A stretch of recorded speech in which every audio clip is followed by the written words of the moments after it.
Stugotz here for forhims.com. Man, getting old stinks. It really does. I'm getting up there in age. Hair starting to fall out. It is an absolute mess. Did you know that 66% of men lose their hair by the age of 35? Thing is, when you start to notice hair loss, it's too late. Do you want a bald spot to pop up, or do you want to do something about it first? That's why you need to visit forhims.com, a one-stop shop for hair loss, skincare, and other wellness supplements for men. Genius. Thanks to science, baldness can be optional. Hims connects you with real doctors and medical-grade solutions to treat hair loss. They have well-known generic equivalents to the name-brand prescriptions to help you keep your hair. No snake oil pills or gas station counter supplements. Instead, prescription solutions backed by science. No waiting room, no awkward doctor visits. Save hours by going to forhims.com. Just answer a few quick questions. The doctor will review your answers and give you a prescription, and products are shipped directly to your door. It is that easy. It is that convenient. It is awesome. Order today, and our listeners get a trial month of Hims for just $5 while supplies last. See website for full details. This would cost hundreds if you went to the doctor or a pharmacy. Go to forhims.com/Lebitard. That's forhims.com/Lebitard. forhims.com/Lebitard. This is the best of the Dan Le Batard Show with the Stugotz podcast. I think I've got a good stat of the day for you guys. I think what we should do is have some sort of polling system or judges be able to tell us whether our stat of the day is any good or not, whether they believe it worthy of Poppy's serenading. I do want, I want you guys to tell me. So let's just start there. I want to get to this Russell Westbrook stuff because Stugotz just said if I were heckling an athlete, I think in history, the one who would scare me most if he turned around angrily and responded to my heckling would be Russell Westbrook. And I thought for a second, and I thought to myself, well, that's prisoner of the moment. That just happened this weekend. And then I agreed with it. Yeah. Because I'm like, yeah, it'd be like fighting a cat. Yeah. Like you'd turn around, you wouldn't know which way it's coming from. Next thing you know, it's just clinging to your face with its claws. And then when you throw it off, it can bounce away and land 7 stories below and then just attack your face again. It feels like he could end you in 2 seconds. It does. It just feels like he could end you that quick, but maybe without even touching you. And yet, this is why I think it was so confounding to me to see him singing so exuberantly in the front row of a Taylor Swift concert, knowing all the lyrics. It's the reason that it was weird to me. Russell Westbrook is one of the most fascinating athletes of our time. I mean, the idea that he could just short-circuit Ricky Rubio and short-circuit himself and short-circuit the end of Carmelo Anthony's career and short-circuit Paul George's last game playing for that uniform, just because he's in a rage, he's like, I'm getting 45, everybody out of the way, and Paul George is on fire like a stuntman leaving the court 2 for 18, like he's just waving his arms because Westbrook has enveloped everything. It should be just a path of fire that carouses over the court. Leaves people charred and then loses in the first or second round. Yeah. I don't think he likes playing with these guys. I think he enjoys it that way. I don't think they like playing with him either. He didn't like it the way it was when he was the MVP of the league, so they got him some help, and then all the help wanted to shoot as much as he does. But I think he's had it both ways now. He's had it with Durant, without Durant, then with George and Carmelo, and I think he has settled on, hey, just me. I'm good with that. We might not win a championship, but I'll have it to triple-double, and I'll win MVPs. All right, so you saw during that game, and by the way, speaking of that series, I remind you that Rick Pitino said Donovan Mitchell should stay in school for another year. Needed another year of seasoning. That's a thing our favorite vampire said. They really? Yes. I don't know whether it was before or after FBI investigation, but the FBI was sniffing around his job, and what he said is that Donovan Mitchell needs another year of me getting paid. Donovan's doing just fine. Yeah, evidently. So, but in that game, a heckler went at Westbrook, and after the game, this is what the hissing radiator that is Russell Westbrook had to say about it. Russell, there were a couple times where you, coming out of the into the tunnel, you confronted a fan. What happened in those instances? I don't confront fans. Fans confront me. Here in Utah, man, a lot of disrespectful, vulgar things are said to the players here with these fans. Man, it's truly disrespectful. talk about your families, your kids, and it's just a disrespect to the game, man. I think it's something that needs to be brought up. And I'm tired of just going out and playing and letting fans say what the hell they want to say. I'm not with that, because if I was on the street, they wouldn't just come up to me and say anything crazy, because I don't play that shit. So I just think it's disrespectful when they get the chance to do whatever they want to do. It needs to be put to a stop, especially here in Utah. Guillermo, put it on the poll. Would you confront Russell Westbrook in the street? Because it is such an interesting thing to say. You remember the Seattle Seahawk, was it Quentin Jefferson? The Seattle Seahawk, who at Jacksonville earlier this year, they threw some stuff at him, and he wasn't having that. And he's a giant, menacing man. I think he's a defensive tackle. And it's what I was telling you. It felt like a gladiator. It felt like something out of Gladiator through grainy footage as he was thinking about climbing a wall, because he's like, you're not going to disrespect me. You don't get to come here and throw things at me. I don't care what you think this is or what you're entitled to. I will take the consequences. This particular man was so proud that he will take the consequences of whatever it looks like and whatever fines are coming his way. Right. But think about this for a second. Quentin Jefferson got fined for someone throwing something at him. Right. He got fined. He got fined for someone throwing something at him. Ridiculous, right? Listen, like I've always said, buying a ticket to a game buys you a pass to, kind of cheer, boo, say things. You say within reason. The thing that you're always saying is within reason, and I'm always like, your within reason is different than my within reason. Well, no, but I think my within reason is similar to Russell Westbrook's within reason. Like, I think family and kids, you are crossing a line. You want to boo him and, come up with some creative shots and take them at him. I'm okay with that. But I think when you go to family and kids, then you have crossed the line. I can't speak to this, okay? I don't know if Utah is worse than most. I do know that OKC did all that stuff to Kevin Durant when he returned. Like, OKC, there were cupcakes. There was a dude pretending to be injured on crutches. Like, there was... Right. It wasn't it wasn't just fun and games. You remember Kevin Durant there was some fear about how will the fans behave. Like, all of this is unreasonably irrational. And Russell wasn't trying to calm that scene down, wasn't like sending messages to the fans. No. Yeah, I know. Do you remember Russell's own interactions with Kevin Durant? Yeah. That just inflamed the situation. Yeah. Now, the picture one was interesting, right? Because, I watched that video. So that guy, the Utah fan on the baseline there, he stuck his phone in his face trying to take a picture. It was clear he was trying to take a picture. But I guess I understand, like, Russell doesn't know walking off the court there, what exactly that fan is trying to do. So I guess I understand the reaction to that. But what are you entitled to? And we'll get to LeBron in a second, because I love this funny video of him just really happy at the end of that game with Tristan Thompson, and then less so with Kevin Love. Just the celebrations with Kevin Love and Tristan Thompson were slightly different. And but the Tristan Thompson, that's an interesting relationship, man. Because Tristan Thompson helped bail out LeBron. He wasn't getting a whole lot of help yesterday, even as people say that it's support. Like, he's ho-hum doing what is that stat line? Stugotz in Game 7 at home. The Paul George game against Utah, LeBron never has that. Right. You want the LeBron stat line here? The LeBron stat line. 45 points, 9 rebounds, 7 assists, 4 steals, 16 of 25 from the field, 2 of 3 from 3, 11 of 15 from the free throw line. How many turnovers? 4. That's just shy of the record for points in a Game 7 by a player. -2, though. He was -2 for the game. Yeah. Loser. Not clutch. Not clutch. They did start making a run when he started getting cramps, eating orange slices. Good players, Dan, really don't make it to a Game 7 in round 1, right? The greats. The greats of the greats, right? Has any of great players ever made it to a Game 7 in the first round? I'm wondering. Yes. No, the greats. First of all, round 1 hasn't been Game 7. It used to be 5. It used to be 5. So does that count? Like, what are you doing? You're really doing that flippantly? In round 1, what you're saying, explain to me what you're backing up. Your body language is going to crud.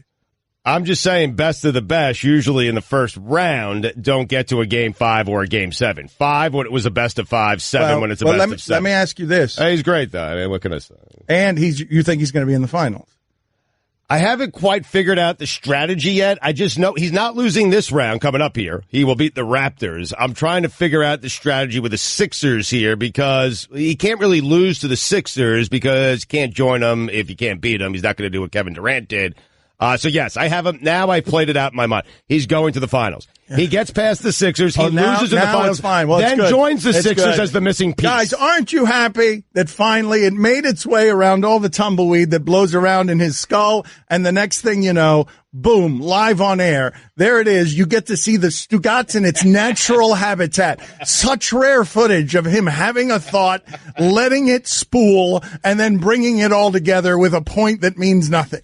A heck of a team, huh? Like, I don't know what you're doing. What did you just do? Listen, I'm telling you, he's calculated. He has this thing planned out, and I'm just trying to keep up with LeBron and Maverick and Rich Paul and figure out how this thing is going to end, and I just figured it out.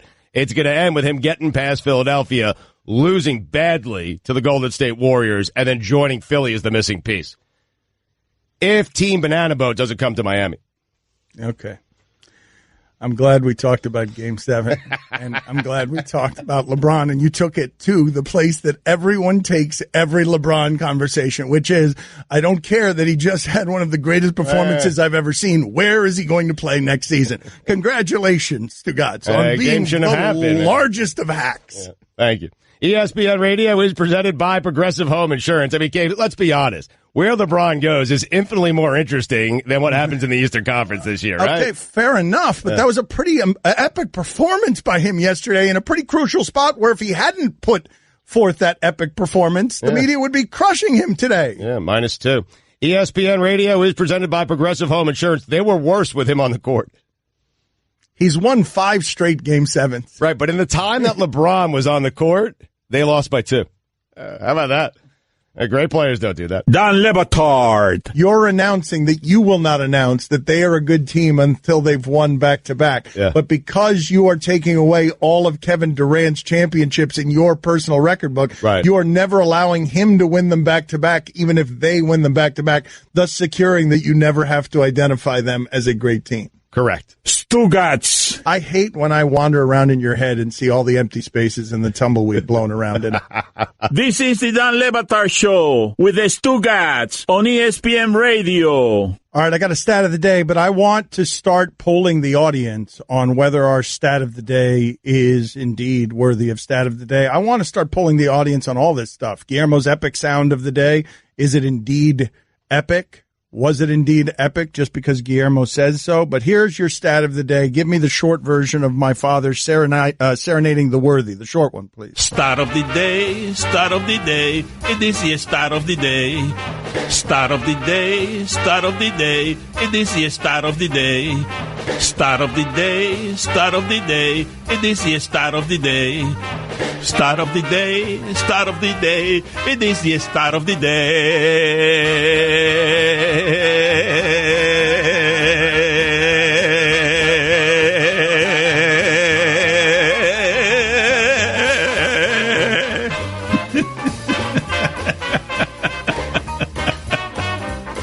Joey Gallo is the first player in Major League history to arrive at 50 career home runs before he arrived at 50 career singles. Oh, wow. That is great. A double fist pump from Guillermo, baseball fan extraordinaire. All right. That gets the stat of the day. Got a real salute there. Yes. That is the change of the game right there. The Rangers have this giant guy who goes up there, and every time he hacks, he does so pornographically. And you can shift on him, but unless you put your outfields on each other's shoulders and just... Shift. He's not trying to hit a single, No, the shifts are amazing. Everyone's just on the first base line. All the catcher and everyone else. Everybody's just on the first base because his guy's going to yank it right out of the stadium or head back to the dugout with yet another 4-strikeout game. Yeah. Love it. That is a great stat of the day right there, man. All right. It's worthy. Ours normally aren't. Speaking of baseball, did you see what happened here? This one's rare. You do not see this one very often. A rare benched white non-hustler. Really? benched by a guy who's not white. So Dave Roberts benches Cody Bellinger for not hustling, pulls him out in the middle of a game. Rookie of the year, and here's what he benched him on, Stugotz. He benched him for a mere double that he thought should have been a triple because Cody Bellinger hit it 423 feet. And maybe he thought it was going out of the park, Bellinger? No, I guess. Maybe. I guess. But you rarely see this one where usually, we've talked about this before in baseball and just in sports, okay? The celebration is different for Latinos and blacks and whites, generally speaking. You get your occasional Mark Gastineau, but the showboats in sports don't tend to be the white guys. I can't remember the last time I saw exactly this, which is Dave Roberts, Brown, saying, listen, I want to play the game the right way. I want to play the game the white way. And then the guy who goes to the bench is Cody Bellinger, son of a major leaguer. Like, wait, what? What? He's Mr. Play the game the right way. He descends from the heavens. The chromosome, the hitting chromosome given by his father, a lousy shortstop for the Orioles, who was the consummate professional and stayed the consummate professional while batting 200 through a decade. He's not joking, by the way. No, this is his father, but his father never had a controversy, never had a bad moment, played the game the way Cal Ripken would play it after him. Right. Just worse. Yeah. Just worse. A lot worse. That's correct, and not as often, and with no streak because he was often getting benched because he couldn't hit. But his father was a major leaguer, and that got pipelined down. Right. And now his son, generational. We've talked about this stuff. Sometimes it's cultural, sometimes it's generational. I don't know Cody Bellinger's attitude. I do know that on that team, Yasiel Puig got hit with a lot of this. And I can't remember. Give me all the white guys that get hit with this. Benched for not hustling. Give me the names, because when I saw this happen, it's always the more repressed sensibilities. Hell, in that sport, they'll throw baseballs at you if you're too colorful. I mean, I know Bryce Harper fought with Papelbon in his own dugout. Yeah. That's generational too, right? That's him coming up like these young people are coming up. Bryce Harper says, I want to do it a different way, the same way Josh Rosen is saying, I want to do it a different way, the same way Baker Mayfield is saying, I want to do it a different way. That's generational. But I'll tell you something about Baker Mayfield. Baker Mayfield had a whole lot of black folks conflicted because of the way that he played the position at quarterback. 6 foot tall. He gets drafted number 1 overall. And I ask you this question, as you heard all the questions about Lamar Jackson. If I give a black player Baker Mayfield's exact skill set and physical dimensions, you think that guy's going number 1 overall? I give you everything's the same. It's Baker Mayfield. Everything is the same. Winning the trophy, but he's 6 feet tall, and he's got a lot of scramble in him, and he plays the game very mobily. Do you think if that guy's black, he's getting taken number 1 overall? Yes, Michael Vick. Do you think he's Michael Vick? Michael Vick was 6 feet. And do you think that where was RG3 do drafted? You think that this is Michael Vick? I mean, based on what he's drafted at, they obviously think so. Do I think so? I hope so. He looked good in college. What do I know? I know nothing. I'm a Browns fan. I think all these guys are good. But they're always bad. Do you think of Baker Mayfield as Michael Vick? Because I don't. He's not that athlete. Certainly not. But Michael Vick had the height thing. It's a fair comp to put out there. Well, the only reason I put it out there is because I was stunned that Baker Mayfield, everybody was shrugging their shoulders over him being number 1 overall when a 6 foot guy never gets to be that. Drew Brees falls because he's that size. You never get to be the guy who's 6, unless you're Michael Vick, a transcendent athlete by any measure, like that you're always going to be. Do you think Baker Mayfield, when I say to you, is Baker Mayfield Michael Vick, what I'm asking you, do you think that every time Baker Mayfield steps on the field, he's going to be the best athlete on the field? Oh, no. Because that was the case with Michael Vick. Yeah. I don't think any of us think that of Baker Mayfield. No, not. Some of us might think it about Lamar Jackson. So, yeah, Lamar Jackson's the comp there. Baker Mayfield's not that kind of athlete. A good athlete, not that kind of athlete. I guess they would argue that he's probably just a more talented thrower of the football. I'm doing a different version of the same conversation we had. Tyler Hansbrough comes out of, because the reverse can also be true in basketball. Before all of you start yelling at me, Le Batard always bringing race into things, let me have my fun. The last time we had a conversation like this, it was about Tyler Hansborough was the consensus college player of the year. Michael Beasley was a guy who was uber talented and a bit of an airhead. And we were talking about who should get drafted first and how the resumes, if they were reversed. If Tyler Hansborough was playing like Michael Beasley and Michael Beasley was playing like Tyler Hansborough, would we say Tyler Hansborough, black player, college player of the year, that guy is more pro-ready? And that's what I'm asking you here. I'm asking you, why isn't more of a big deal being made of Baker Mayfield being an unprecedented kind of height to be taken at that spot? Not only that, that height is why he was not recruited. That's why he's a walk-on. Because of that height is why that dude couldn't get recruited. He had to walk on. So I'm just asking the question, if I had height concerns about a walk-on who was also a black guy, do you think that he's being taken number 1 overall? And I'm not telling you that he wouldn't. I'm just posing the question because it's curious to me. I'm interested in how it's like the thought experiment of it. The thought experiment of it. It's an important discussion to have, man. I'm glad we're having it. There's a couple of things here. Time for some ads. Bryce Harper was benched by Dusty Baker for not hustling. There were some things, with Papelbon, but right. He was benched That's for not right. hustling That's back in 2014. I'm not sure if he was ever pulled, but J.D. Drew was always a guy that was complained about by fan bases and teammates for never hustling. Mike, thought experiment for you. Thought experiment. A nameless person is someone said to not pay their bills.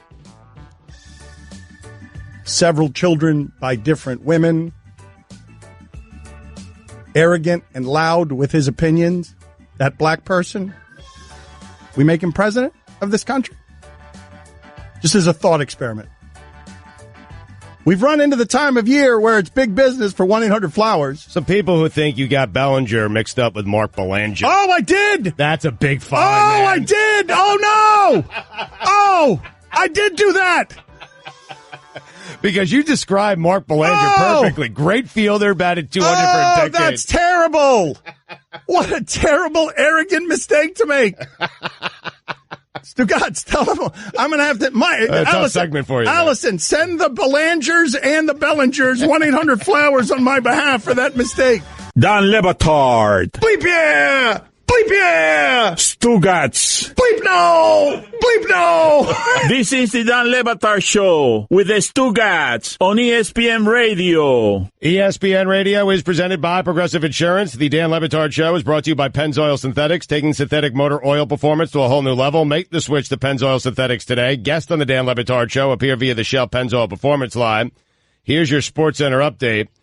Victor Oladipo's garbage time three-pointer at the end of the Pacers-Cavs game just happened to cover the point spread. The Cavaliers won by 4 after being favored by 6.5 points. That hurts. The over-under for wins have been released. The NFL. The Patriots' odds are at 11 wins. The Eagles are at 10.5. The Browns are at 5.5. And finally, an art gallery in the south of France has discovered that more than half of its collection of paintings are forgeries. The state-owned museum dedicated to the Catalan artist, Atine Terrace. I'm asking. I call him E.T. Spent an estimated 160,000 euros on the fakes over 20 years.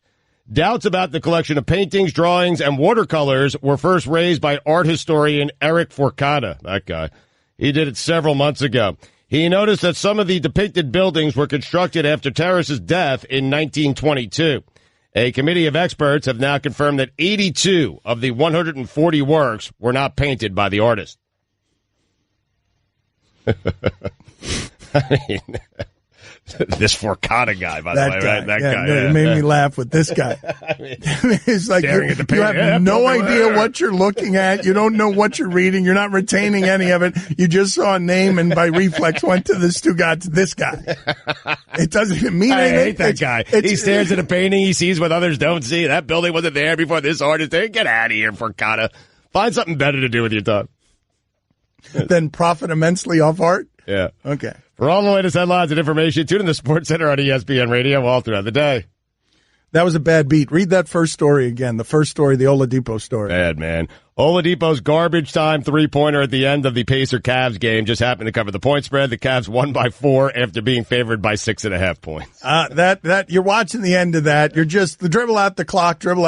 They come up. Nobody's playing any defense. Boom, they make a three. It's a bad beat, but not as bad as this one, as told to us by Pete Rose when we asked one of the most notorious, famous gamblers of all time, the worst beat he ever took that he remembers. I had a horse 6 in front one night at Latonia, which is a track in Cincinnati, and a damn deer ran out of the woods and knocked my jockey off the horse. That's hilarious. That's the God's honest truth, guys. A deer ran out of the damn woods and knocked the horse jockey off the damn horse. How much was your horse winning by?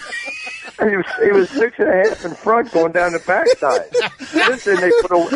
They put a wall up at the track now, so deers can't get on the track.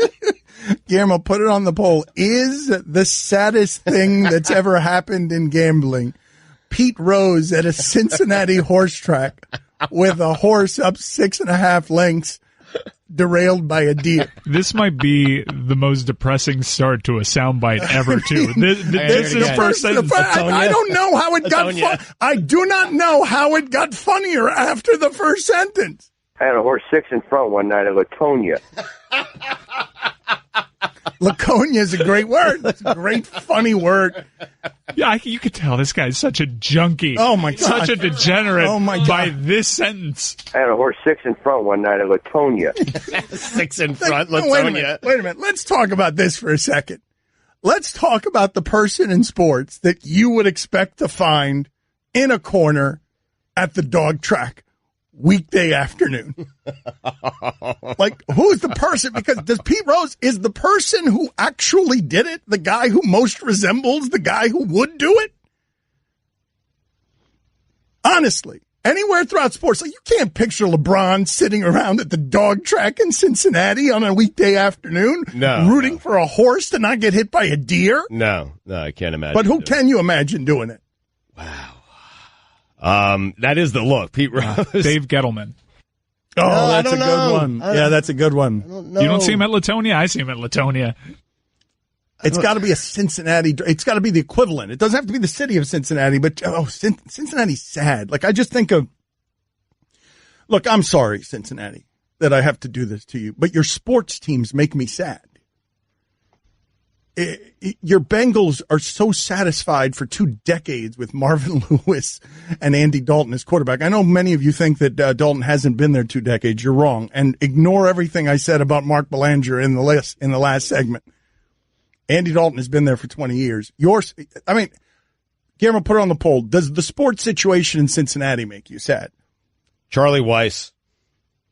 Really? No, I think that's just, no, because we can do that with fat guys. Andy Reid, I don't think. All right, I'll make it a non-fat guy. Jim Leland. That's better. That's better. You could see Belichick there, couldn't you? In a hoodie? Couldn't you see Belichick? Yeah, I can't see Belichick there. For some reason, I don't know what I'm doing with Gettleman. I just can't see Gettleman there. But yes, I absolutely can see Bill Belichick. Funny. Can you make fun of me, please, about what I just did with Cody Bellinger and Mark Belanger? Can you please, like... Well, you had Mark Belanger as Cody Bellinger's dad. You said that for a decade, Mark Belanger was a great fielder, and who batted 200. He didn't do it for a decade. He did it for 2 decades. 2 decades. Yes. 2 decades of crappy Orioles short start. Mark Belanger. Let's look at some of those numbers right now. Yeah. Because he was... like the height of what Jim McAfee would enjoy in his mouth from a hammock. Now, just to lend to what a great defensive shortstop he was, he set franchise records for career games, assists, and double plays as a shortstop.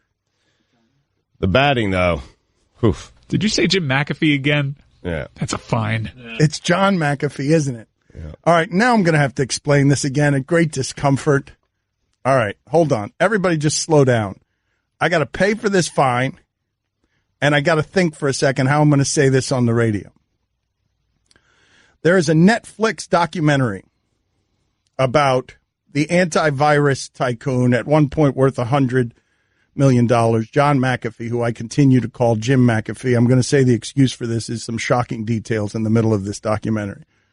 So it's the dangerous life of John McAfee. Gringo is the name of the documentary. And in the middle of it, there are some shocking details. I mean, the documentarian on this did a fantastic job. The story's crazy. He killed a guy, it looks like. Allegedly, maybe. Allegedly paid for it. But she talked, the documentarian talked to what appeared to be the hitman of a torture crime, a crime of killing someone with tasers, like a crime of torture. But in the middle of this, dropped out of nowhere, so to speak, is a little bit of dump and grind. In the middle of this movie, Jim McAfee, antivirus tycoon millionaire, it is revealed by 3 different women that he did not like normal intimate relations. What he liked was a woman in a hammock with a hole in it and eating heartily and then whatever, just in I don't know how to do it. Splash. Yeah. I mean, kind of, sometimes. Cent, 5 cent, 10 cent, dollar. 18 seasons, Mark Belanger hit a total of 20 homers.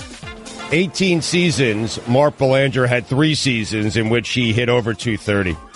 He's also no longer with us. Oh, wow. Okay. That's an added bonus. All-Star season in 76. Oh, he was great. Yeah. What? Yeah, All-Star season, 1976. Hit 1 home run that year. Yeah. Don't forget, you can hear more of my sons Dan and Stu weekdays starting at 10 Eastern on ESPN Radio and ESPN News.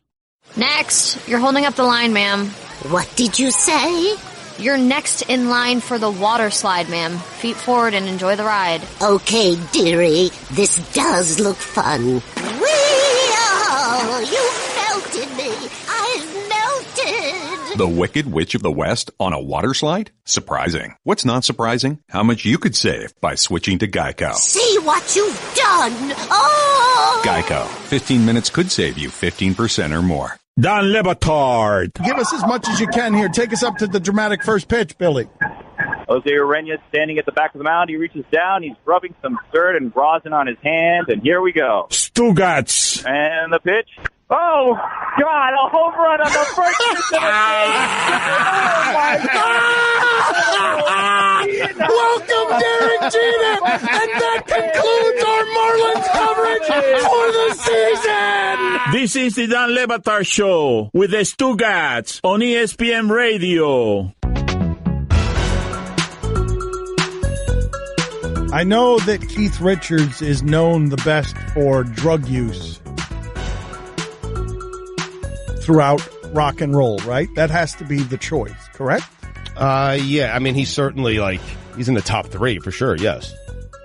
I don't know if he's number 1, but he's certainly in that top 3.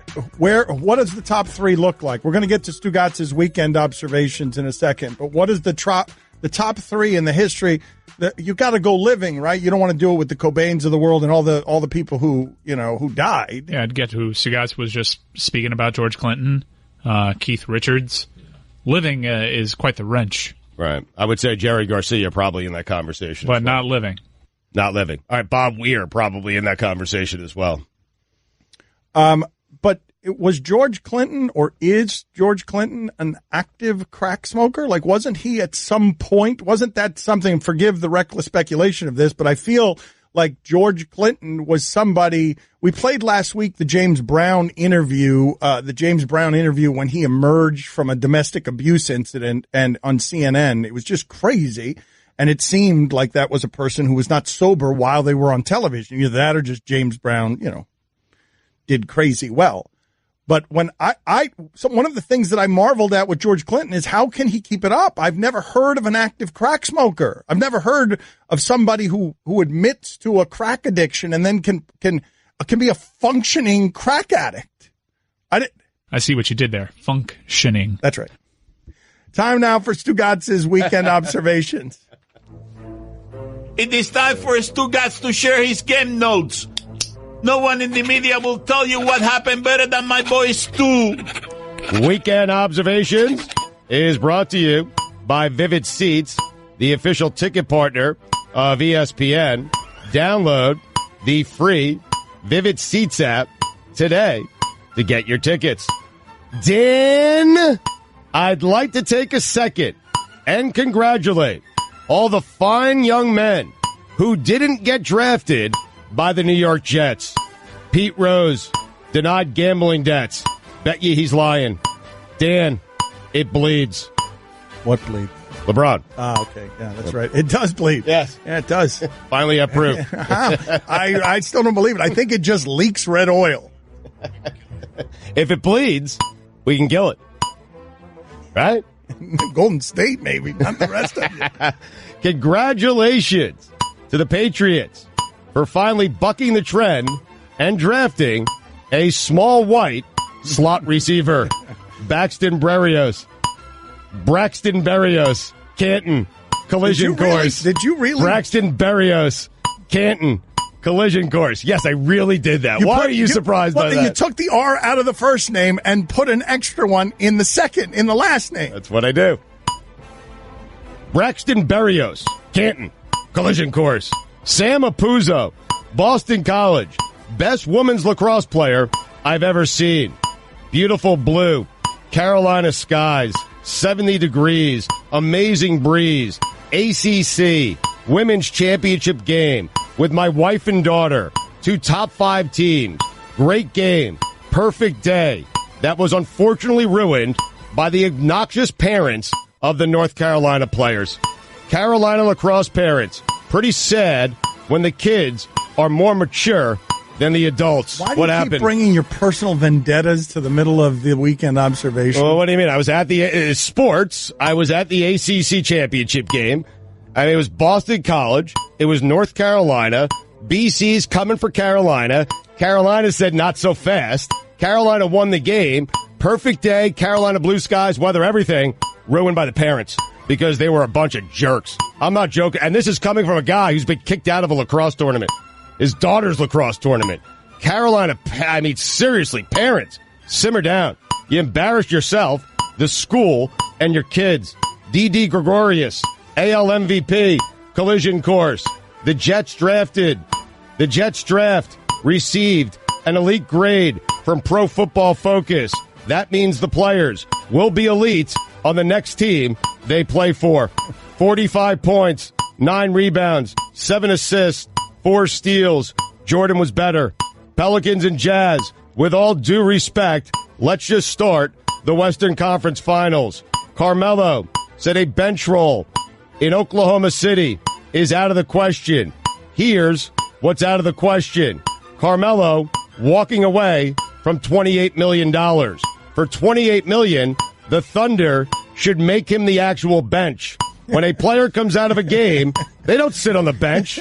They sit on Carmelo. You know what? I'm down with that. Put that on the poll, Guillermo. Should Carmelo not only be on the bench, but be the actual bench? Carmelo says he has so much more left in the tank. Wait, this past year is what so much left in the tank looks like? That's because he used none of what's left this year. By tank, he means septic tank. The Celtics are better without Kyrie Irving. There's a lot left in the septic tank. Everything. It's all in there. Sixers, Celtics, old school, Warriors, win by 21 without the 2-time MVP. Kevin Durant, you ruined the league. Mike Schmidt made a bad joke about having a dishwasher at home.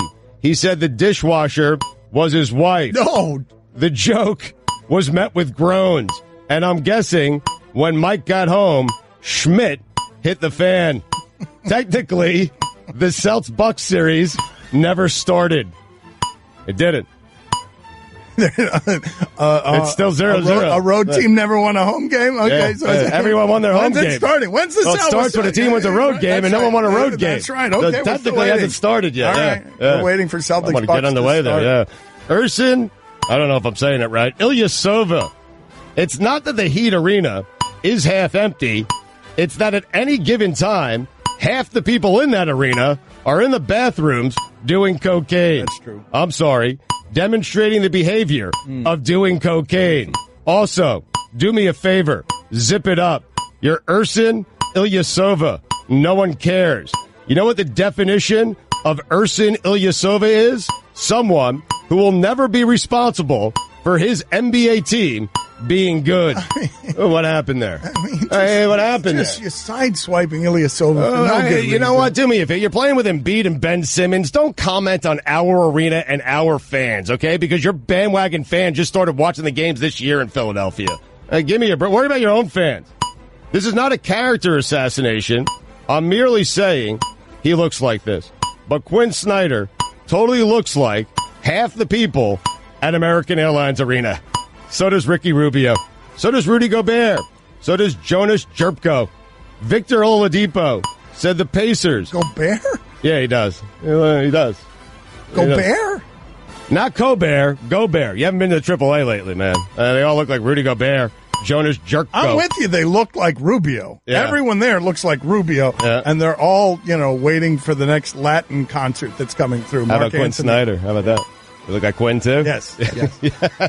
Victor Oladipo said the Pacers earned everyone's respect. Victor, 4 times. You lost a game of 5-on-1. You earned nobody's respect. Titans offensive line, random drug test, collision course. May the good Lord be with any of the beat writers that have to cover a potential Vegas, Nashville conference finals. This is how I do Raptors and Cavs. Would you rather have Kyle Lowry and DeMar DeRozan or LeBron? Yeah. Cavs in 6. There you go. Yankees Pirates, World Series, collision course. Good to see Tristan Thompson getting a block that isn't him trying to call Chloe. Game 7 yesterday was win or go home for everyone but Tristan Thompson. I'm sure Tristan's home is pretty frosty. Yeah. You know where it's not frosty, Dan? Yeah. In hell. Yeah. And that's where our Bryles is. Right. Tristan Thompson played like a man yesterday who wanted to be in a different country, and so he will go to Toronto. Dan, those are the weekend observations. That's funny. Win or go home. Win or go home except for Tristan Thompson. Dame más gasolina. All right, people, we've told you before. It's in all of our showers. It's in all of our bathrooms. Dollar Shave Club. They've been supporting us for a long time, and we're not just paying lip service to this. We all use it. They are convenient. They are efficient. Tell them, God. Yep, Dollar Shave Club delivers everything you need to look, feel, and smell your best. Shampoo, conditioner, hair gel, even a wipe that'll leave your teeth feeling tingly clean. And your tush. And here's a great way to try a bunch of Dollar Shave Club's products. For just $5, you can get their body cleanser, One Wipe Charlie, shave butter, and their best razor. Wait a second. The 6-blade executive. I'm trying to just blow past it, Mike, but you want to bring it back. I think there's a clarification. Because There I'm is pretty a clarification. Sure they don't make a wipe that can clean your teeth and tush. There's a wipe. It will just clean your tush. Okay? I was trying Do not clean your teeth with this wipe. You use the 6-blade executive razor to clean your face. Wait a minute. You use the toothbrush for your teeth. You use the wipe for your tush. Hold on. Is your reading so bad that you just told people to use butt wipes on their teeth? Is that something that just happened for our sponsor? I mean, I've used them before, and I got to tell you, they clean your teeth perfectly. I'm not suggesting anyone else do it, okay? But I've used a One Wipe Charlie on my teeth. Finish the read! Just be careful in the order in which you do that. All right? I suggest teeth first, then not the other way around. Dan Batard. Stugotz. This is the Dan Batard Show with the Stugotz on ESPN Radio. The Pacers earned some respect. Man, we all knew that was going to happen. If LeBron had to score 185 points against you, that's what would have happened yesterday. Yes, he wasn't going out there. You're going out. They're trying to win a Game 7 on the road with Bogdanovich. You go to hell. All of you. Say hello to Art Bryles when you get there. Oladipo may have earned some people's respect, but the Pacers as a team did not. Is that fair? Maybe Oladipo did. A couple of people. We all knew that that's what was going to happen. Of course, he was going to start 34 for 34 on his first 34 shot. Of course. Why? Because he's the most unstoppable force in the history of that sport. He ain't putting up any 2 for 16s. Why? Because he's going to put his head down, and what are you going to do? Like, you're going to back off. You're going to get in foul trouble. You're going to be Lance Stevenson out of the game in the first quarter because he's just going to say, here, I'm going to the rim. I mean, it's absurd. It's totally absurd. You got a guy in that body type doing the things that he's doing. I just can't believe he's still doing it. It's bleeping that crazy. way, Dan. Man, you can argue that's the best series he's ever played. Easily. You can make that argument. Not easily, because he's got so many other series like it, but you can make the argument that he's never had a better series than that. And why is it? Because they needed it. Because he could have played. I've never seen anyone play basketball that way. Like, he can just sort of give you what you need on that night. Right. I mean, 35 points a game, man. 10 rebounds, 7.7 assists, 55% from the field. And with not a lot of help. No help. I mean, I wouldn't say no help, but help. I would not a lot of help. I wouldn't say no help, but not a lot of help. And he just dragged them there. And it's crazy. Toronto has reinvented their offense. Dwayne Casey might win Coach of the Year. And you guys, LeBron, until he gets eliminated from the playoffs, none of you believe Toronto can do it. You're not going to believe it until after they've done it. And even then, you're going to still doubt it. You're going to expect him to come back somewhere and drop 40 on their head in a game 8. Like, even after it's happened, you're not going to believe that Toronto I don't have did to it. worry about it. It's not going to happen. Not this year. I mean, the Sixers, Not happening. I'd be scared of them if I were him. He's not. I know. You can be. But it's not because of him. It's because of his team. He knows that team's not that good. Stugotz, come on, man. The only time he has to do that, you remember in the finals against Golden State that one year where he just took all the shots and played like Westbrook and shot like 35%. It's a LeBron you've never seen because the best LeBron is efficient LeBron. Like, he's going to have to do that. Right. Against Toronto. He's not going to be able to be that efficient the way he was against Indiana, against Toronto and Embiid. Just has to do it 4 times, though. That's it. You have to beat him 4 times. I still don't think there's a team out there that could beat him 4 times out of 7. I just don't. Okay, I think 4 times out of every 7 games, Dan, he could do 45, 44, 46, 42. That's what he did in this series. But what I'm telling you about this is the weakest LeBron thing I've seen in the playoffs in about 10 years. Okay. When it gets pushed like that by the Pacers in Game 7, and the best the Pacers can give you is Oladipo. I haven't seen a team so weak that he has to carry him that obviously since before he came to Miami when he got so frustrated that he bolted. Because for the last, whatever it is, years, what is it, since 2010 in the playoffs, he's never had to carry a team quite that overtly where you're like, they need 40 from LeBron tonight. Right. That's fair. No, he knows this. I mean, he knows this is probably the worst team he's ever had in the postseason. I mean, I don't know. There was one. Kevin Love's probably a better second banana than Mo Williams. He dragged some. I think Larry Hughes was his second best player for a while. He's dragged some bad teams deep into the playoffs while Michael Jordan was losing in the first round, and he never was. But this push like that, where he's going home at the end of Game 1, Game 7, where he's had to hit buzzer beaters, and he's telling you after the game yesterday, I ain't even thinking about Toronto. I'm burnt. I'm fried. I want to go home. It's never required that kind of effort in the first round, and it's why I doubt more than I ever have. Because I don't believe in Toronto either. I believe more in the Sixers. Right. Sixers are clearly coming. Mm-hmm. The history in that sport, though, is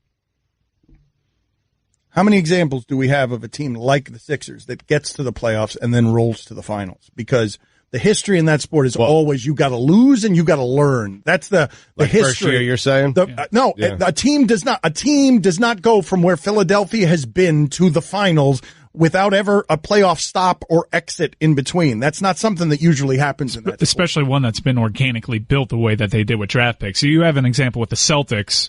And their big 3 that was thrown together, and they were great from the get-go. But then they learned in the playoffs how tough it would be because it took more playoff games to get to the championship. That's than right. Any other team. That Celtics did they win it team, that first year? Yeah, no. Yeah. The Celtics team that got together with Ray Allen, Paul Pierce, and Kevin Garnett did win right away. But what Mike is saying is right. It took them more games to do it than any team ever. They were pushed to the brink in every series. And I'm just telling you, what I saw yesterday where LeBron's being Herculean and it's just enough to squeak past the Victor Oladipo Pacers, like that team is vulnerable. I don't know if he's vulnerable, but everything around him is as vulnerable as it's ever been this early in the playoffs. He's not, by the way. Dan Le Batard. Lucky for you, that's what I like. That's what I like. Sex by the fire at night, silk sheets and diamonds all white. Lucky for you, that's what I like. That's what I like. Lucky for you, that's what I like. That's what I like. If you say you want a good time, well, here I am, baby. Here I am, baby. Talk to me, talk to me, talk to me. Tell me what's on your mind, what's on your mind. If you want it, girl, come and get it. All this is here for you. Tell me, baby. Tell me, baby, what you're trying to do. Gold jewelry shining so bright. Strawberry champagne on ice. Oh, go bleep yourself. Stugotz. Honestly, it's offensive. I'm offended on behalf of everyone who's ever made music that's the song of the year. This is the Dan Le Batard Show with the Stugotz on ESPN Radio. We've got some good sound of David Akers, the former kicker. We've got some good sound from a San Diego, or I guess it's a Los Angeles Chargers fan. Now, we've got some useless sound from Bill Polian. But before we get to any of that, I'd like to get to the sound that I got to enjoy during the break, which is Stugotz just wandering around and pointing sausage fingers at me and saying, I think you forgot. He just kept saying to me, I think you forgot. Yeah. I think you forgot. And he's swirling around me. He's circling like a shark, and he keeps pointing a sausage finger at me. I think you forgot. So finally I look up, and I'm like, forgot what, Stugotz? And he's like, he's been to the final 7 straight times. That's the private show I got, as if I'm a real anti-LeBron. Seems like you forgot. Yeah, I see. It seems like I forgot. Yeah. So, and also, by the way, Stugotz, when he wasn't doing that, he's feuding with Sixers fans on the text, on Twitter. He said bad things about Sixers fans, and now they're, a bunch of guys named Paulie. I'm not even making that up. I'm not even stereotyping. A bunch of guys who are signing their text with the name Paulie are just they're eviscerating Stugotz. This guy is Paulie Jr. His Twitter bio reads, rock out. That's it. He says, how bleeping dare you piece of bleep, say anything about Sixers fans. As if they've been there the whole time. Like they've been there throughout the entire process. No, Sixer fans, Paulie Jr., you waited for the Sixers to get good, and then you decided it's convenient to show up. And I'm okay with that. That's what fans do, Paulie Jr. This is the nature of the beef. If you want to know where the roots of this beef start with Stugotz and Philadelphia, Stugotz is indignant because someone with the resume of Ilyasova would dare to say that the Miami Heat's arena was half empty when they played playoff games there. Stugotz says that Ilyasova does not have the right to this opinion, and Philly fans do not have the right to this opinion. I'm looking back at the attendance numbers. Now, this year they were fine. They were third. Why? Because the team was good. Okay? So you waited for the process to play out. It played out this year, and you were third in attendance. And I suspect for the next bunch of years you're going to be top 3 in attendance because it's a big city, major market that loves their basketball. But just like every other fan base, you jump on the bandwagon. I'm okay with that, Paulie Jr. Here are the numbers before this year. 2016, you were 28th in attendance. 2015, you were 30th in attendance. 2014, you were 29th in attendance. You were 17th the year before that. 14th the year before that. 25th, 26th, 23rd, going back to 2009. I don't know what to tell you, Paulie Jr. It's a bad fan base. Why would they go, though, when the team's not good? Like, the fan base argument is so dumb. I agree. So I was just pointing out that Ilyasova is crushing Heat fans, and really Philadelphia fans didn't show up until this year, and then Paulie Jr. starts crushing me, and I'm just telling Paulie Jr., simmer down. I don't care. Like, you jump on the bandwagon, that's fine. I'm okay with that, but just admit it. Like, Philadelphia fans are weird, man. They think they are the best. The rest of the country thinks they're the worst fans in the world. And Philadelphia fans think they're the best fans in the world, and they're not. They're just like every other fan base. They're the best fans. They're the best, most passionate fans. Right. They're a cliche. Yeah. There are no other fans that have a cliche. I guess I should like them more. But they are, they're the best and the worst, aren't they? Yeah. Which the worst being the best. Something that people point to and say that makes them the best. Okay, Guillermo, put it on the poll. If you're the worst, are you the best? Yeah. Because, the Philly fans are widely reputed to be the worst, and that makes them the best. And all of them, Paulie Juniors, would turn away if Russell Westbrook just turned around and didn't like the question about his ankles. Why do people feel like they need to be the best fans in the world? It's one of the funniest things. Look, Weird, man, I don't understand it. I will never understand it. The idea that someone will scream at me, "You're not a real fan," and okay, or you're not loyal. And it's like, what? To what? To your team. All right. You criticized my team, and you don't know anything about sports. Okay. Answer this question for me.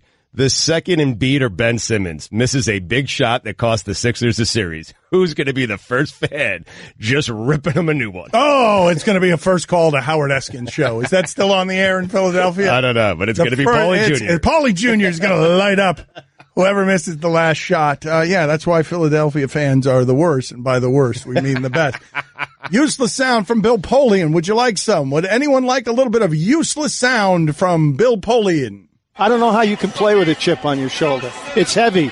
It's hard enough to play the game without a chip on your shoulder. Now, you need to have fire in your belly. You need to have work ethic in your heart and your mind. Yeah. That's necessary. But so righting wrongs that don't mean anything is a waste of time. It's like worrying. Worrying's like like being in a rocking chair. It gives you something to do, but it doesn't take you anywhere. And that's exactly what a chip on your shoulder does. Nice. I'm so proud of Bill. It's great sound. On the money about rocking chairs. All right. Hold on a second. Yeah. Hold on a second. Put it on the poll. Was Bill Polian on the money about rocking chairs? I mean, he's right. You move a lot and don't go anywhere. You do feel like you're going somewhere. Right. But you're not. You're not going anywhere. Right. That's right. That's right. But it's delightful. It's very tranquil. You are going back and forth, but you're not doing very much. Agreed. Every time I go to the Cracker Barrel and I sit outside on one of the rocking chairs, I always say, I should buy a rocking chair. It's great, yeah. And then you don't, right? Yeah. And then I don't. I just wait for the next time I go to Cracker Barrel and sit in the rocking chair. Yeah. This is what I want to ask you guys, though. Please help me on this. I want to recap everything that Bill Polian did there.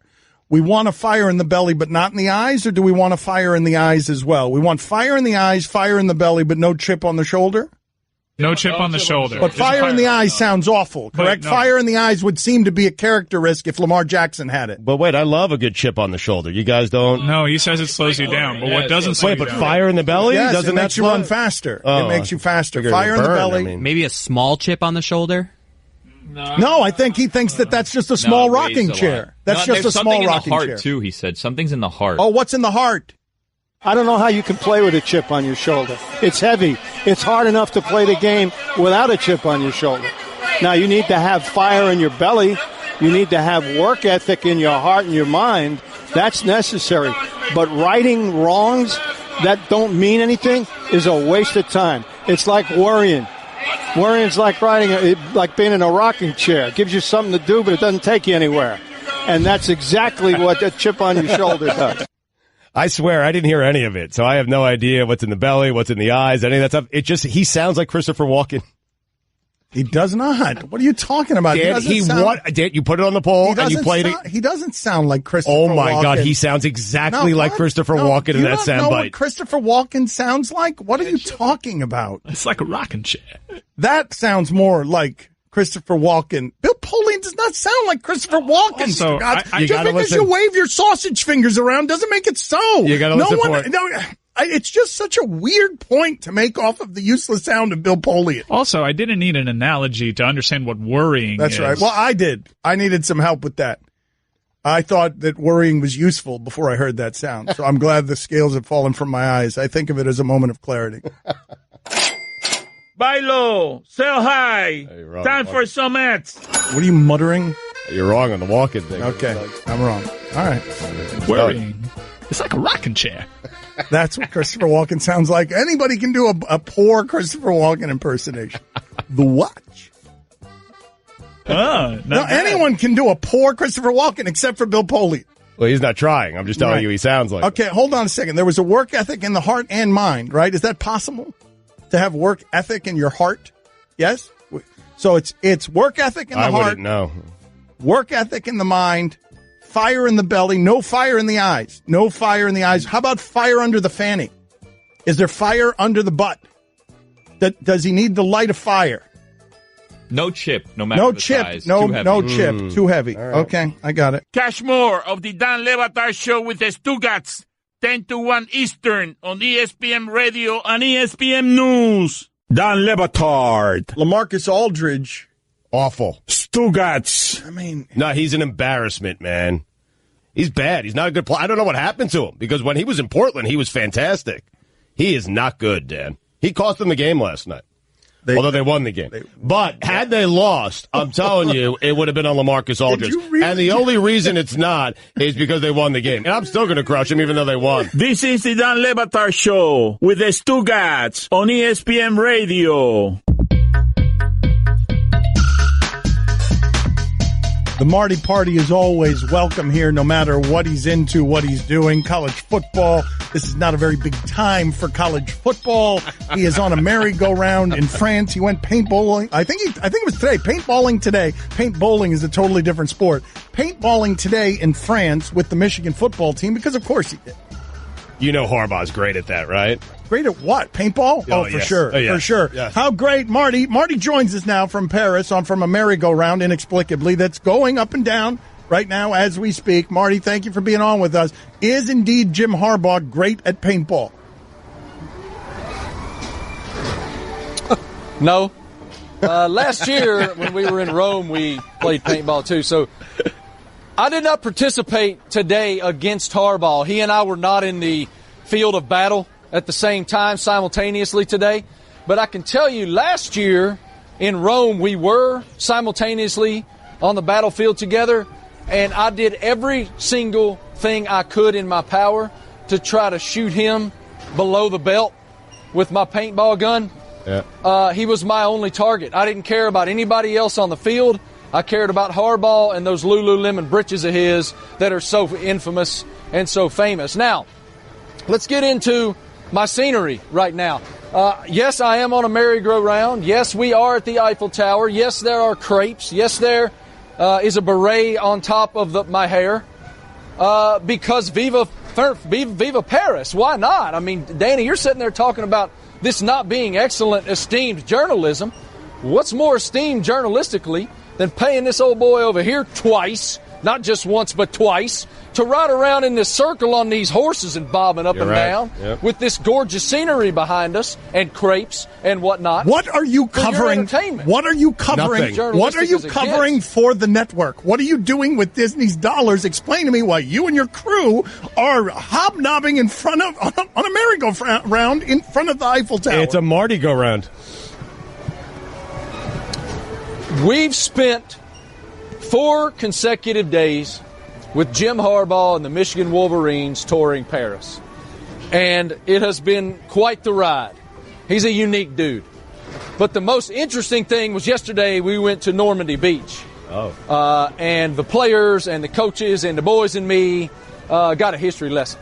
That's basically why we're here. And trust me, it was worth every single dime. I'll send you guys the piece that we did, and you will see. I'm being told by Wiley that we're going to exit the merry-go-round now, although it's still moving, so that could come with some consequences. Mm-hmm. Oh, hey, Alex. Say hey, Alex. Show Alex. Alex is our driver. Hi, Alex. Alex, say hello to America. Driver? Hey, so Alex paid the guy again, so I'm getting back on my horse. Driver? All right, get back on the horse, but hold on a second. Sit down, right, Sammy. I'm getting back on this horse again. Marty, okay, there you go. Pay the man again for another round on the merry-go-round. Let me explain something to you, though, Marty, if I may, because I understand that you tweeted that, going to the Normandy, the powerful trip to Normandy, that it was one of the most emotional moments you've had, certainly in your professional life. It was a humbling day in Normandy with the football team and Jim Harbaugh. Before I ask you, though, the particulars of that, do you understand how seismically stupid it is for you to be talking about Normandy and war and how emotional you are in the present situation that you're in? Yes, I do. Okay. Fully aware. Okay, very good. It wasn't especially my intent to have that conversation on the Dan Le Batard show. However, I can do that. But let me remove the beret first before I do that. Okay, to do it more seriously. How is his hair perfect? How is your hair still perfect when you take off the beret? How is that possible? Because it's my hair. Okay. That's why. Yeah. Okay. All right. I basically put concrete in it to make it look this good. All right. in all seriousness, I want to discuss this Normandy thing, all right? We go there, and we go to the American Cemetery at Normandy Beach, all right? My grandfather was in Patton's Third Army in World War II. Marty, hold on a second, Marty, if I may. You need to move to your left a little bit because the horses are still bobbing behind you. And if you're going to make the somber, serious point about war, the other way, Marty, you're moving to the right. The horses are bobbing Yeah. behind you. Yeah. I mean, it's slightly better, but talk to your cameraman. I mean, you got to move. Look, you can't make the war point with horses bobbing behind you. No, not really. Your cameraman, does he not speak? Is it French? Is your cameraman French? No, this is not working. No, he's not French. He's from Charlotte. Okay. Well, once this thing stops, I'm going to get back into it because it's really important commentary. I know, but you can't I don't want to be distracting. No, all right, that's fine. For our tremendous commentary with these horses having a field day behind us. All right, listen to me, Marty. Listen to me. Just give us just a moment. I know. We're going to ask this guy to I will stop. Get your important... How much have y'all been talking about LeBron today? I mean, we all default to LeBron, even in France on a merry-go-round. Marty, slow down. Slow the merry-go-round down. Slow it down. Get off of it, and then give us your important he's point. Stopping it. He's stopping it. But before you do that, tell us about Jim Harbaugh. Come this way. We're going to talk about... I want to hear more about Jim Harbaugh and paintball. Well, I was a marked man in this year's paintball contest. Every single player and every single coach that I saw from the moment we got here was like, Marty Party! You playing paintball? Hey, Marty Party! You playing paintball? Marty, man, it's great to see you again. Bro hug. You playing paintball? They were after me, and they came after me today. I was a marked man. I was out in the first round, and I got really annoyed by it. But whatever, you win some, you lose some. Okay, is this a better spot for me to discuss our trip to Normandy Beach? Yes. Is this acceptable Yes. for some sort of journalistic Marty, integrity? don't lash out at me because you decided to do war stories from a merry-go-round. Fair point. Now I'm going to tell this war story. Okay, go ahead. So, yesterday, we go to Gold Beach first, which was the British landing point, okay, where the British sector landed. The Canadians were to the east. The Americans were to the west at Omaha Beach. It was amazing because the port that they built there, the temporary port, was basically, there's still pieces of it sticking out of the water. And it was amazing for us to witness. And I was moved emotionally by it. It was terrible weather, driving rain, freezing cold, and it really emphasized what the soldiers who showed up that day on June 6, 1944, had to manage. All right? So then, after we are there for a bit, we head down the road to Omaha Beach. And the American Cemetery at Omaha Beach, it's impossible for me to describe to you the range of emotions. Because the team came in, there were 4 members of the program who had military ties who were carrying the flag. They all came in unison, and they went up on this platform. It was sort of a colonnade where there's a statue, and around that statue, at the foot of it, says, "Mine eyes have seen the glory of the coming of the Lord." And 2 of the players, Ben Bredesen and Grant Newsom, who are offensive linemen, laid a University of Michigan wreath. It was a wreath-laying ceremony. And the wreath was a yellow block M made of roses with purple chrysanthemums all around it. All right? They lay that wreath. Harbaugh gets up. And he has to deliver a speech in this moment, unlike any speech he's ever had to deliver to any team he's ever had. And the basic premise of what he said was, it's a privilege to be here. It's an honor to be here, to be immersed in these folks who sacrificed everything, the ultimate sacrifice, and they won so much. We are honored to be here. And then he paused and he said, "God bless America." And then taps began to play. And fellas, these are 18, 19, 20, 21-year-old young men, roughly the same age as those young men who stormed that beach to make sure we had the greatest country in the world. All right? And you could see Jack Harbaugh, coach at Jim's father, was there with us. I spoke with him after the event. He has tears in his eyes running down his face, talking about how in that moment while Taps is playing, he's looking around at these young men on this team. And he can see the emotion within them. We all could. And we all felt it. And we all had tears in our eyes. And he said it was chilling to him to consider that they were that same. The average age in World War II was 26. These are early to mid 20-year-old kids on this football team, okay? So there's a lot of parallels there. And in a world and in a time when you can't get kids to get off these things, these phones, for 5 minutes, to pay attention and to be unified and to be part of something way bigger, they were completely transfixed and immersed in that moment. And it was just fascinating and fantastic to be a part of. I'll say this. I want to tell you about my grandfather real quick. I'm going to take this liberty a moment. My grandfather, James Cameron Massey, was the preacher man in Patton's Third Army. And he told me a story once. They had liberated a concentration camp in Germany. And my grandfather and his peers were so exhausted. My grandfather was emotionally stripped. And he walked out of that concentration camp and around the barracks, and there was a pile of bodies laying there. And there were African Americans. There were Jewish folks. There were white people. There were Asians. All there. And my grandfather said it was the most humbling moment of unity he had ever felt in his life, because in that moment they were all equal. And I told that story to Harbaugh and his father yesterday, and to see the looks on their faces and to share that moment with them, I'll remember it for the rest of my life, and I'm blessed to have gotten to do it. Marty, thank you for sharing with us. Always thank you for sharing. Good decision to get off of the merry-go-round. You didn't give me a lot of room for jokes there.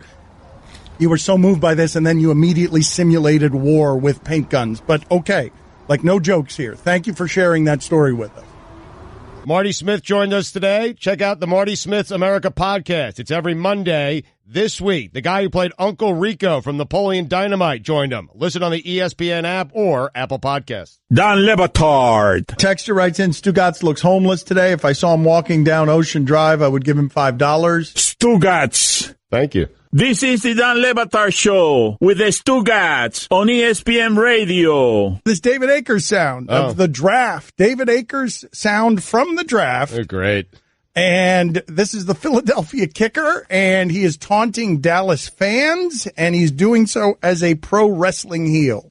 I'm representing the Philadelphia Eagles, NFC East champs, divisional champs, NFC champs, and world champs!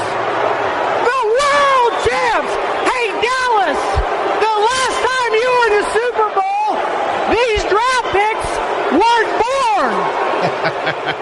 With the 49th pick in the 2018 draft, the NFL would like to represent the Philadelphia Eagles, Dallas Goedert. He is the tight end from South Dakota State. Go Bards! Wait, the guy's name who was drafted was actually Dallas? Yeah. Okay. That's so great. Who was it last year that did that for the Cowboys? Was it Drew Pearson or was it another Cowboys legend who did the same thing on draft day? Was this Drew Pearson? How about them Cowboys? I want to thank the Eagle fans for allowing me to have a career in the NFL. Thank you. I am honored as an undrafted free agent to be selected to make the Cowboys' second-round draft pick.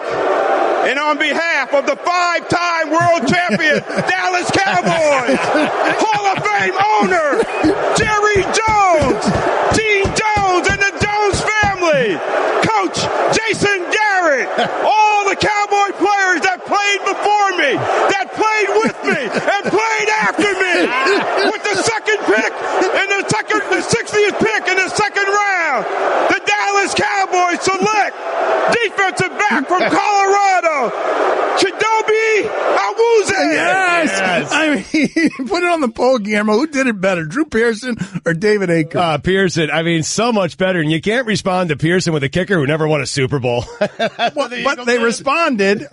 Philadelphia responded. They have fewer titles. Again, Drew Pearson was doing that in Philadelphia. That crowd noise is uproarious. Yes. The crowd noise behind that, which is basically you're just stabbing Philadelphia fans in the face with a screwdriver, and that's the sound that it makes, and he keeps going louder and louder. Drew Pearson, I don't know if he buried David Akers, but David Akers had all year to prepare that. But then they went out and won a Super Bowl. Right, they did do that. Drew Pearson propelled them to a Super Bowl. Okay, but listen to the sound again. Is this better than the sound? Well, nothing's better than the Tebow around the tunnel sound. But in terms of sounding like the wailing and gnashing that you would hear beyond the gates of hell, is the sound here being made by Philadelphia something that would be in the classification of the sound Jets fans made around Tebow? How about them Cowboys? I want to thank the Eagle fans for allowing me to have a career in the NFL. Thank you. I am honored as an undrafted free agent to be selected to make the Cowboys' second-round draft pick. And on behalf of the 5-time world champion Dallas Cowboys, Hall of Fame owner Jerry Jones, Gene Jones, and the Jones family, Coach Jason Garrett, all the Cowboy players that played before me, that played with me, and played after me, with the second pick in the 60th pick in the second round, the Dallas Cowboys select defensive back from Colorado, Chidobe Awuzie. That's a hard dismount for him to nail. Yeah, and the guy was a bust. Mike, is there a way to isolate? Is there, for the next segment, not for this one, a way to isolate just the way the Philadelphia crowd noise? Like do it a cappella? Is there a way just to hear the Philadelphia crowd noise? I feel like it'll be like hearing Marvin Gaye do I Heard It Through the Grapevine a cappella. If we just, like in terms of sports noises, the Philadelphia crowd getting agitated by Drew Pearson and Drew Pearson coming over the top with arrogance and volume. Let's hear how David Akers matched that one more time. I'm representing the Philadelphia Eagles, NFC East champs, divisional champs, NFC champs, and world champs. The world champs. Hey, Dallas, the last time you were in the Super Bowl, these draft picks weren't born. With the 49th pick in the 2018 draft, the NFL would like to represent the Philadelphia Eagles, Dallas Goedert. He is the tight end from South Dakota State. Go Bards! Sound of the Day is brought to you by Dollar Shave Club. Upgrade the shaving with a fresh blade whenever you want for a fraction of the price. Join DollarShaveClub.com today. What does it sound like where Art Briles is, Mike?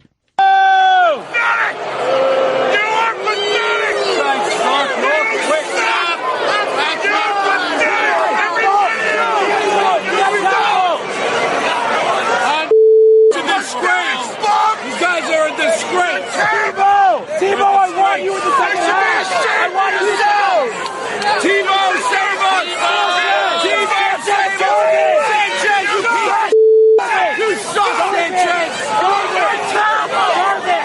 That was the Jets tunnel at halftime of the butt fumble game. Enjoy that, Sam Darnold. Free Don Batard. If it's 3% on $100 million, that's $300,000. On 120, it's 360. Stugotz. 3% of 100 million is 3 million, Stugotz. Oh, my bad. This is the Don Le Batard Show with the Stugotz on ESPN Radio. We will get to the polls from today in a second at Le Batard Show, but the funniest thing from the sports weekend is first. We're going to go around the room here on funniest thing from the sports weekend. Let's do that. Hey, people. Tell us what in the sport made you laugh hardest this weekend. It is a segment we call What Made You Laugh This Weekend. Ha ha ha! Funniest thing from the sports weekend is brought to you by Capital One. What's in your wallet? Christopher Cody, what do you have for us? Funniest thing from the sports weekend. The Clippers' Tobias Harris tweeted out a photo of the very large Boban Marjanovic playing Xbox. The controller in his hands, it looks so small. Guillermo, what was the funniest thing from the sports weekend? It did look very small. It was a funny photograph. During the greatest Royal Rumble in Saudi Arabia, wrestler Titus O'Neil tripped on his way into the ring and slid completely under the ring, disappearing from sight. Because he was just sprinting in and he tripped? That is great. Who's going to top that? Roy, try and top it. The overhyped parrot that the Buccaneers were going to use to announce their draft pick got stage fright and didn't even announce it. Oh, no. No, that's so sad. It's also terribly Buccaneer. Mike, what do you have there? For the second straight year, the Tennessee Titans offensive line went crazy in the Nashville Predators game. Fun, this time even crazier than last year. They were just straight up pouring beers all over themselves, and at one point poured a beer down a catfish in which another Tennessee Titan offensive lineman was there at the base of the catfish to catch all the beer with his mouth. They use a catfish as a beer flume. All right, let's get those offensive linemen on together, please, at some point. Let's get, I don't know if we can do all of them, but get a couple of them. Stugotz, what was the funniest thing from the sports weekend? StatMuse on Twitter tweeted out over the weekend, Dan, in the last 25 years, only one player has taken 43 or more shots in a playoff game. Russell Westbrook. But he's done it twice, and he's 0 for 2 in those games. Right, of course. We're going to update the polls in a second here, and Stugotz just took my funniest thing, so I don't have one. Let's go ahead and update the polls at Lebitard Show. I stole your thunder. At Lebitard Show. I cease to have one. LeBron's flop. Let's just make it LeBron's flop is the funniest thing that I saw. Him, the strongest athlete you've ever seen in basketball, just about going flying into the stands because someone just whispered on him. At Lebitard Show on Twitter, is Guillermo the flimsiest boycott ever? 94% of the audience said yes. Guillermo is sitting out Marlins games, select Marlins games. Unless they have good giveaways, and then maybe I'll return. That's right. Would you confront Russell Westbrook in the street? 83% of the audience said no. Is Pete Rose at a Cincinnati horse track with a horse up 6.5 lengths getting derailed by a deer the saddest thing that's ever happened in gambling? 82% of the audience said yes. I had a horse 6 in front one night at Latonia, which is a track in Cincinnati, and that damn deer ran out of the woods and knocked my jockey off the horse. That's hilarious. That's the guy's on the street, guys. A deer ran out of the damn woods and knocked the horse jockey off the damn horse. How much was your horse winning by? He was 6.5 in front going down the backside. Since then they put a wall up at the track now, so deers can't get on the track. It's funny. Never not be funny, that story. Does the sports situation in Cincinnati make you sad? 60% of the audience said yes. Should Carmelo Anthony be the actual bench for the Thunder? You come out, you sit on Carmelo. 93% of the audience said yes. They should at least put his name on it like a business school. Like get some of that $28 million he's getting next year and put his name on the bench. If you are the worst, does that make you the best? 73% of the audience said yes. Was Bill Polian on the money about rocking chairs? 75% of the audience said yes. Does Bill Polian sound like Christopher Walken? So weird by you. Well, 54% of the audience said no. I mean, other people heard it, though. Okay. I mean, right. Not alone here. When you turn it in, were you turning in to watch LeBron lose yesterday? 51% of the audience said no. Randy Scott's Christopher Walken impression, better than Bill Polian's? 71% of the audience said yes.